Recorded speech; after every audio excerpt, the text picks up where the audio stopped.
Bom, meu nome é Pablo Arantes, eu sou professor no Departamento de Letras e no programa de pós-graduação em Linguística da UFSCar.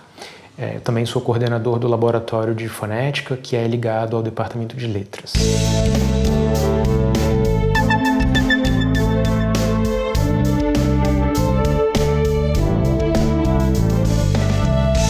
A minha área de atuação, tanto no departamento quanto no programa de pós-graduação, é a área da fonética.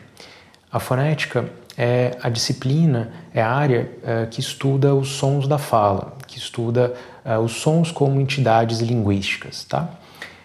Então se preocupa com o estudo dos mecanismos de produção e percepção dos sons da fala e de como eles se estruturam linguisticamente.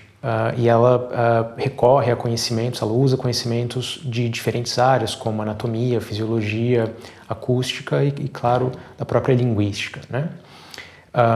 É uma área que tem aplicações teóricas, né, que tem usos teóricos, mas tem muitas aplicações práticas.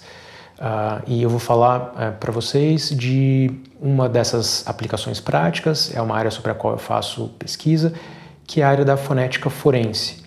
Tá? O que é a fonética forense? A fonética forense tem a ver com a aplicação de conhecimentos sobre a fonética de uma determinada língua, né, em situações nas quais uma amostra de fala, uma gravação de fala em geral, ela se torna importante no contexto de um processo judicial. Ela é, por exemplo, um elemento de prova num processo judicial. Um cenário muito comum que exige, né, a intervenção de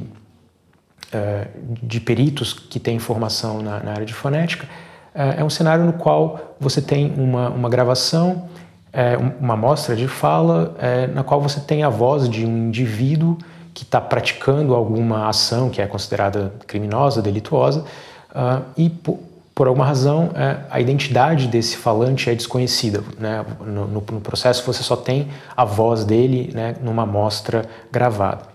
O perito ele vai então atrás dos traços linguísticos que são próprios, que são típicos de um determinado falante e que diferenciam esse falante dos demais da comunidade linguística, né? Ele vai atrás do que é próprio. E então, o que é que alguém como eu, que não é um perito criminal por profissão, né?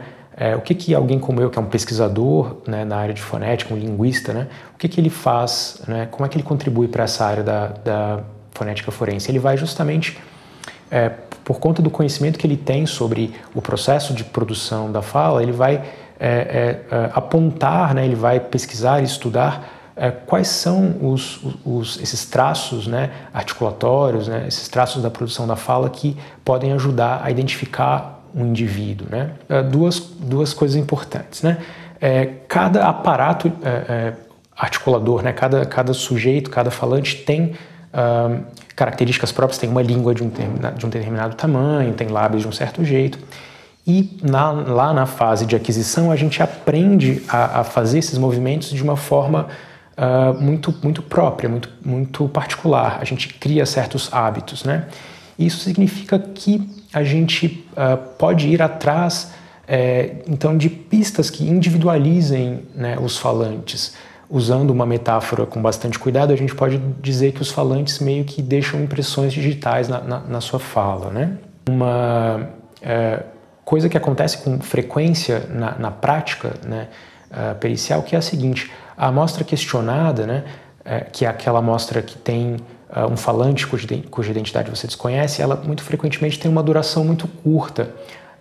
Estatísticas aí mostram que são muito comuns amostras questionadas que duram 20, 30 segundos, né? Então foi essa questão que a gente quis abordar na nossa pesquisa, né? E a gente olhou para dois parâmetros da fala, dois parâmetros acústicos da fala que são bastante usados na prática pericial, que são a frequência fundamental, que é um parâmetro que está relacionado com os aspectos melódicos da fala, que tem a ver com a percepção da fala ser grave ou aguda, né, de uma voz ser mais grave ou mais aguda.